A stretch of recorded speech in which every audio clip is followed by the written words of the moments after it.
ಇವತ್ತಿನ ವಿಡಿಯೋದಲ್ಲಿ ಆರೋಗ್ಯಕ್ಕೆ ತುಂಬಾನೇ ಒಳಿತಿರುವ ಒಂದು ರೆಸಿಪಿಯನ್ನು ಶೇರ್ ಮಾಡ್ತಿದ್ದೇವೆ. ಯೂಶುವಲಿ ನಾವು ಮೂಲಂಗಿ ಎಲೆಗಳನ್ನು ಬಿಸಾಡ್ತೇವೆ, ಆದರೆ ಈ ಎಲೆಯಿಂದ ಚಟ್ನಿಯನ್ನು ಹೇಗೆ ಮಾಡೋದು ಅಂತ ಈ ವಿಡಿಯೋದಲ್ಲಿ ನೀವು ತಿಳ್ಕೊಬಹುದು. ಇದನ್ನು ನೀವು ಚಪಾತಿ, ರೊಟ್ಟಿ ಜೊತೆ ಅಥವಾ ಅನ್ನ ಸಾರಿನ ಜೊತೆ ಸೈಡ್ ಡಿಶ್ ಆಗಿ ಬಡಿಸಬಹುದು. ಈ ಚಟ್ನಿಯನ್ನು ಹೇಗೆ ಮಾಡೋದು ಅಂತ ಈಗ ನೋಡೋಣ. ನನ್ನ ಹತ್ರ ಇಲ್ಲಿ 1 ಕಟ್ಟು ಮೂಲಂಗಿ ಇದೆ. ನಮಗೆ ಚಟ್ನಿ ಮಾಡಲಿಕ್ಕೆ ಇದಿಷ್ಟು ಎಲೆಗಳು ಬೇಕಾಗ್ತದೆ. ಈ ಕಟ್ಟಿನಲ್ಲಿ ಚೆನ್ನಾಗಿರುವ ಎಲೆಗಳನ್ನು ಆರಿಸಿಕೊಂಡು ಸ್ವಚ್ಛವಾಗಿ ತೊಳೆದುಕೊಳ್ಳಿ. ನಂತರ ಇದನ್ನು ರಫ್ ಆಗಿ ಹೆಚ್ಚಿಕೊಳ್ಬೇಕು. ನಾನಿಲ್ಲಿ ಸ್ವಚ್ಛವಾಗಿ ತೊಳೆದುಕೊಂಡು ಇದನ್ನು ರಫ್ ಆಗಿ ಹೆಚ್ಚಿಕೊಂಡಿಟ್ಟಿದ್ದೇನೆ ನೋಡಿ. ಮುಂದೆ ನಾವು ಇದರಿಂದ ಏನು ಮಾಡಬೇಕು ಅಂತ ನೋಡೋಣ.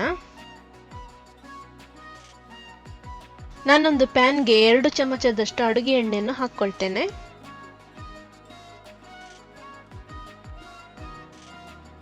ಎಣ್ಣೆ ಬಿಸಿಯಾದ ನಂತರ ನಾವು ಹೆಚ್ಚಿಟ್ಟುಕೊಂಡ ಮೂಲಂಗಿ ಎಲೆಗಳನ್ನು ಹಾಕ್ಕೊಳ್ಬೇಕು.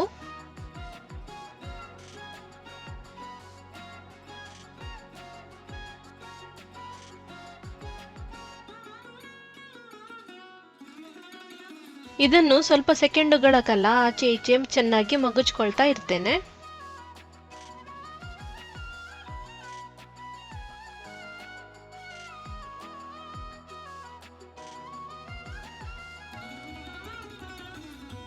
ಒಂದ್ಸಲ ಇದನ್ನು ಚೆನ್ನಾಗಿ ಬೆರೆಸಿಕೊಂಡ ನಂತರ ಇದಕ್ಕೆ ಮುಚ್ಚಳವನ್ನು ಹಾಕೊಂಡು ಒಂದು 5 ನಿಮಿಷ ಇದನ್ನು ಬೇಯಿಸಲಿಕ್ಕೆ ಬಿಟ್ಬಿಡಿ.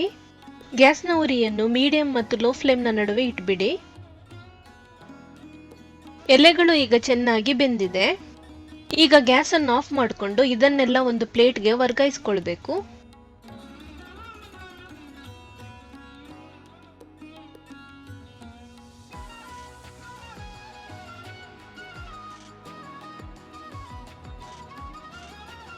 ಸದ್ಯಕ್ಕೆ ಇದನ್ನು ಸಂಪೂರ್ಣವಾಗಿ ಆರ್ಲಿಕ್ಕೆ ಬಿಡೋಣ. ಅಷ್ಟರಲ್ಲಿ ನಾವು ಚಟ್ನಿಗೆ ಬೇಕಾದ ಉಳಿದ ಸಾಮಗ್ರಿಗಳನ್ನು ಹುರಿದುಕೊಳ್ಳೋಣ.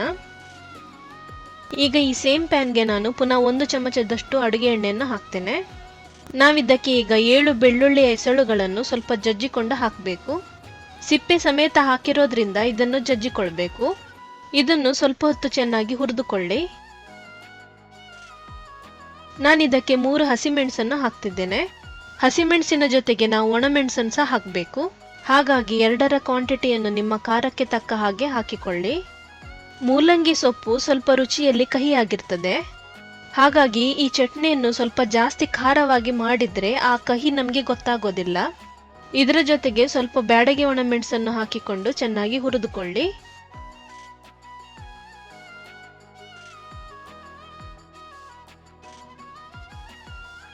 ನಾನಿದಕ್ಕೆ 1 ಟೀ ಸ್ಪೂನ್ ಅಷ್ಟು ಕೊತ್ತಂಬರಿ ಬೀಜಗಳನ್ನು ಹಾಕ್ತೇನೆ. ಬೇರೆ ಸಾಮಗ್ರಿಗಳನ್ನು ಹುರಿದುಕೊಂಡ ಹಾಗೇನೆ ಕೊತ್ತಂಬರಿ ಬೀಜಗಳನ್ನು ಸ್ವಲ್ಪ ಸೆಕೆಂಡುಗಳ ಕಾಲ ಹುರಿದುಕೊಳ್ಬೇಕು. ನಮಗೆ ಹುರಿಲಿಕ್ಕೆ ಇದ್ದ ಸಾಮಗ್ರಿಗಳನ್ನು ನಾವು ಹುರಿದುಕೊಂಡಾಯ್ತು. ಈಗ ಗ್ಯಾಸನ್ನು ಆಫ್ ಮಾಡಿಕೊಂಡು ನಾನು ಯಾವ ಪ್ಲೇಟ್ನಲ್ಲಿ ಮೂಲಂಗಿ ಸೊಪ್ಪನ್ನು ಹುರಿದು ಹಾಕಿದ್ನೋ ಅದೇ ಪ್ಲೇಟ್ಗೆ ಇದನ್ನು ಹಾಕ್ಕೊಳ್ತೇನೆ. ನಾವು ಮುಂದೆ ಏನು ಮಾಡಬೇಕು ಅಂದರೆ ಈ ಎಲ್ಲ ಸಾಮಗ್ರಿಗಳನ್ನು ನುಣುಪಾಗಿ ರುಬ್ಬಿಕೊಳ್ಬೇಕು. ಅದಕ್ಕೋಸ್ಕರ ಇವುಗಳನ್ನು ತಣ್ಣಗಾಗಲಿಕ್ಕೆ ಬಿಡೋಣ. ಇದರ ಜೊತೆಗೆ ನಾನು ಸ್ವಲ್ಪ ಬೆಲ್ಲವನ್ನು ಹಾಕ್ತೇನೆ. ಈ ಚಟ್ನಿಗೆ ಹುಣಸೆ ಹುಳಿ ಸಹ ಬೇಕಾಗ್ತದೆ, ಹಾಗಾಗಿ ಅದನ್ನು ಸಹ ಸ್ವಲ್ಪ ಇದಕ್ಕೆ ಹಾಕೋಣ. ಈಗ ಈ ಎಲ್ಲ ಸಾಮಗ್ರಿಗಳನ್ನು ನಾವು ರುಬ್ಬಿಕೊಳ್ಬೇಕು. ನಾನೊಂದು ಮಿಕ್ಸಿ ಜಾರ್ಗೆ ಹುರಿದ ಎಲ್ಲ ಸಾಮಗ್ರಿಗಳನ್ನು ಹಾಕ್ತೇನೆ.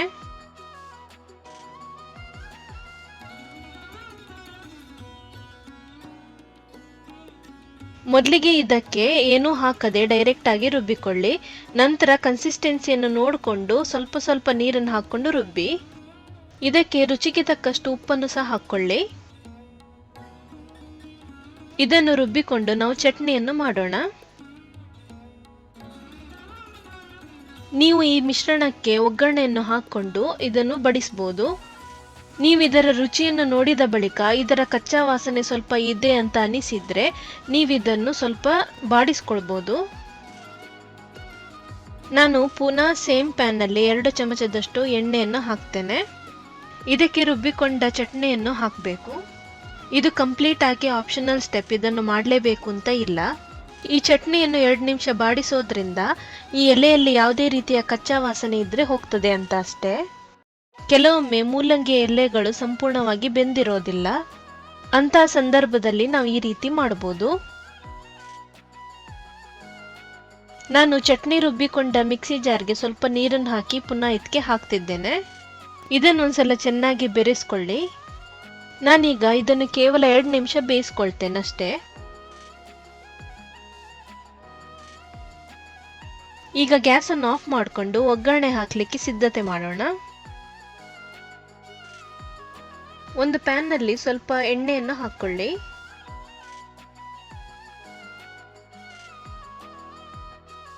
ಇದಕ್ಕೆ 1 ಟೀ ಸ್ಪೂನ್ ಅಷ್ಟು ಸಾಸಿವೆಯನ್ನು ಹಾಕಿ.